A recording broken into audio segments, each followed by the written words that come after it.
I don't know. So I gotta like adjust myself the right way for this. Because it's not like a point. I'm not gonna, it's the thing, I can't look at the camera to do this. So I have to go like, I have to turn like this. And I'm gonna have to stare off that direction.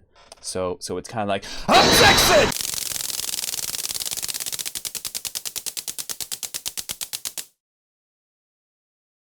What is up, viewers? Rikquasar here. I am back.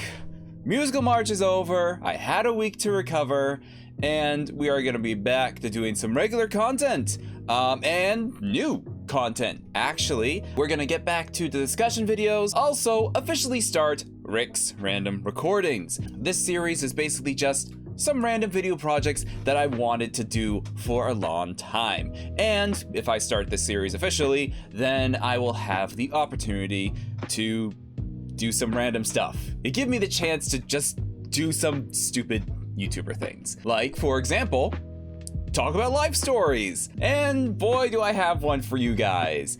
Before Musical March, I said that I was going to do a video about my, jury duty stuff. And now that Musical March is over, and I didn't get this video out before, it's time to hear my jury duty story.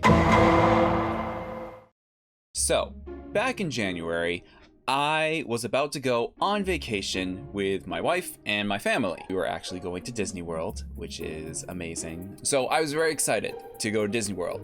But literally like a week or two before we left, I got a jury duty summons or jury summons. I had to report to the local courthouse for a jury duty thing. I don't know what the actual thing is called. You think I would though, because I had to go and actually do it. Anyways, so basically immediately after we get back from our vacation, I had to go do this. I had to go into the courthouse and they were going to do the jury process of selecting people for, you know, a jury. So I was nervous because this is my first time going in to some jury summons, and I've never done this before.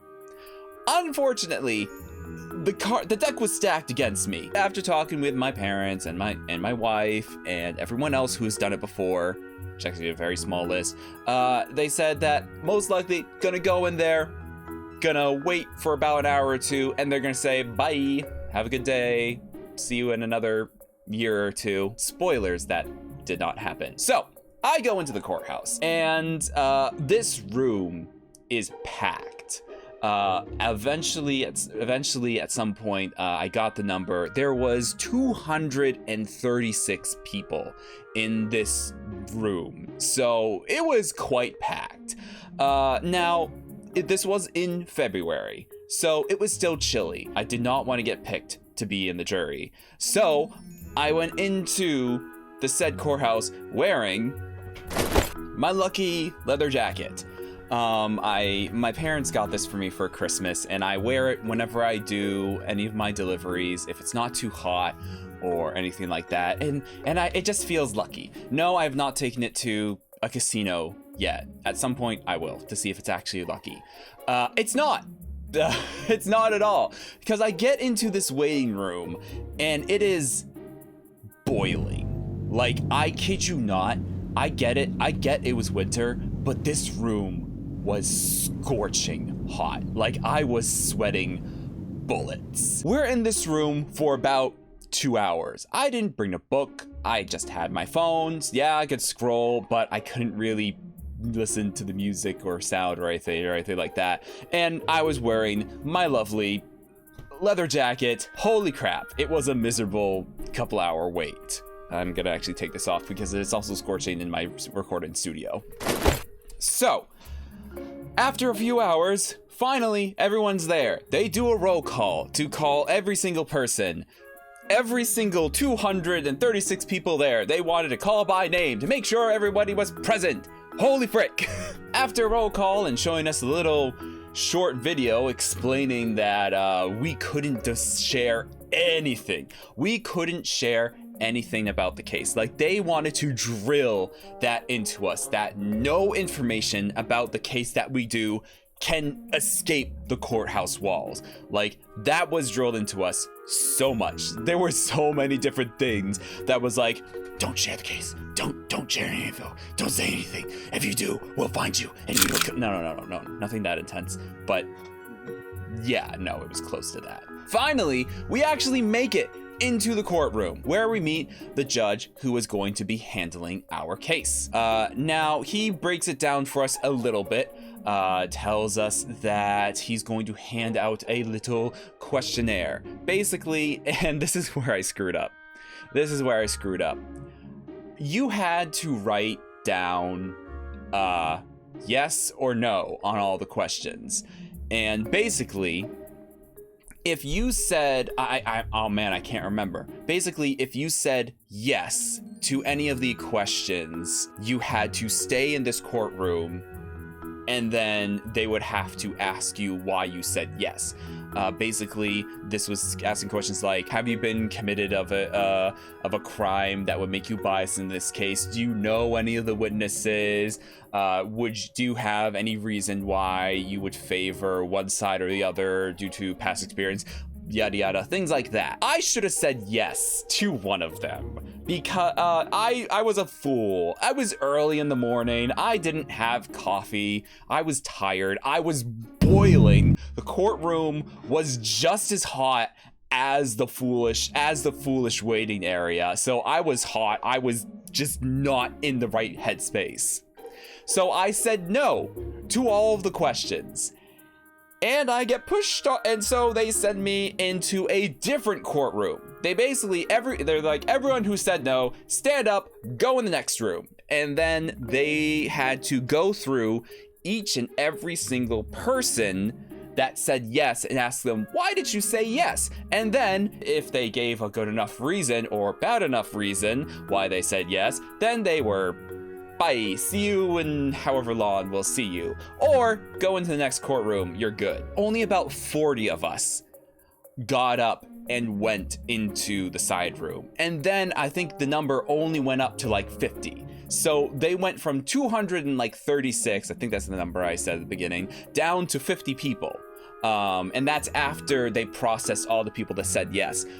But they had to process everybody that said yes. Yeah, no, it was not fun because I had to wait in this side courtroom, but because we were in this new area, we couldn't have our phones out because they were worried that we were gonna snap shots of the police officers or the witness names or anything like that. So no phones. So I went into this so unprepared. I didn't have a book or anything. I was so bored. And then finally, it came down to the actual selection process.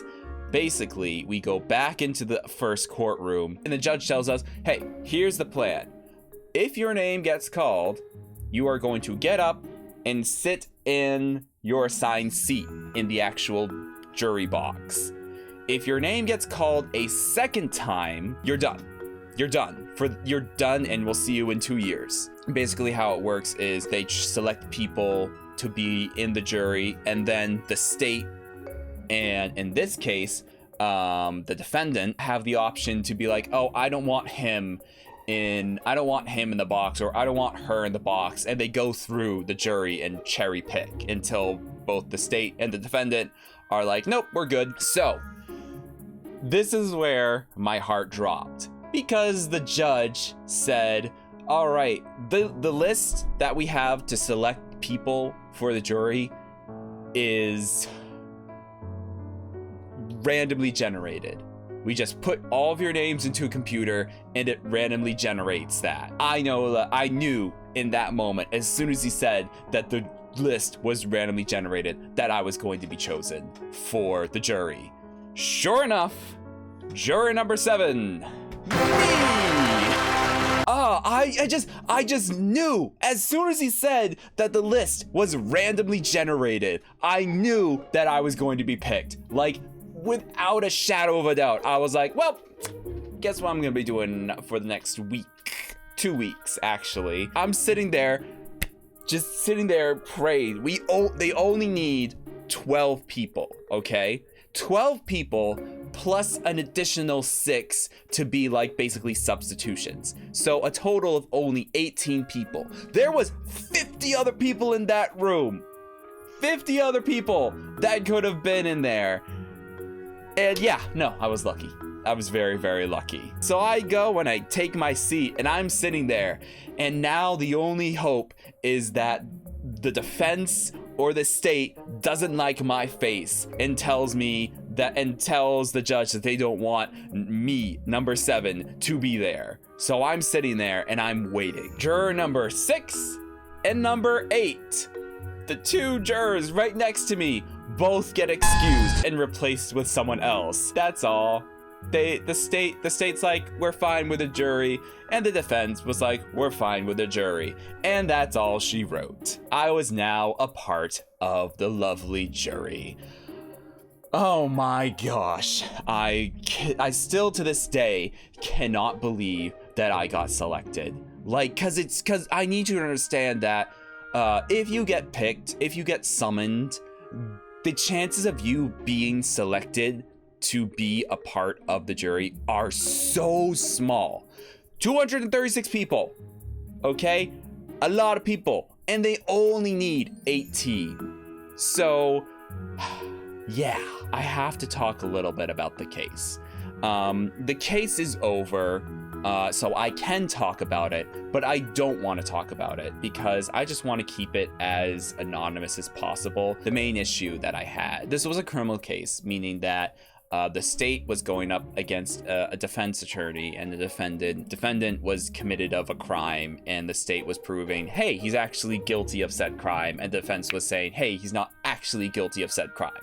So, criminal case. Anyways, the worst thing about this case, here's what the main thing that the state lawyers did, okay? They basically wanted to prove that this guy was guilty of a case, so they had a bunch of evidence, being videos, pictures, you know, little baggies full of evidence, and they had witnesses. They had witnesses as well. They would call a witness up, whether it be like a police officer who was at the scene of the crime, or a random bystander, or some other professional, people that tested the bullet ballistics or anything like that. They had a bunch of other witnesses. But the way that they questioned the witnesses with the evidence was so stupid. Okay, I have a visual aid. This is the visual aid that I've been doing for everyone to explain just how stupid the questioning was. Let's say I'm a lawyer and I'm asking you and I'm showing you a piece of evidence. So, Mr. Viewer, what is this a picture of? Is this a picture of a sky? Okay, can you tell me what color the sky is, Mr. Viewer? Okay, great. Can you tell me what else is going on in this picture, Mr. Viewer? There's clouds, okay. Are the clouds fluffy, Mr. Viewer? Are the clouds also white, Mr. Viewer? Do you guys understand what the crap I mean? Just asking the most obvious questions. I understand what they were trying to do. They were trying to like eliminate any doubt that this guy was guilty, but holy crap, they literally did this with every single piece of evidence, and there was 200 pieces of evidence. It was ridiculous, over 200, because there was pictures and bullet casings and like gloves and pieces of clothing. There was so much, and they just did this foolish questioning process with every single piece of evidence. It was so dumb. It was just so stupid listening to the lawyers just ask these obvious questions. And I could go more into it. For safety reasons, I don't want to reveal too much more, and if I talk more about it, I'm going to let something slip that's going to get me in trouble. I can talk about it. That's why I waited for us to be released before releasing this video. I can talk about it, but obviously I'm not going to say any names or any other things. I can say it's a criminal case with attempted murder, but that's as much as I want to reveal. So yeah.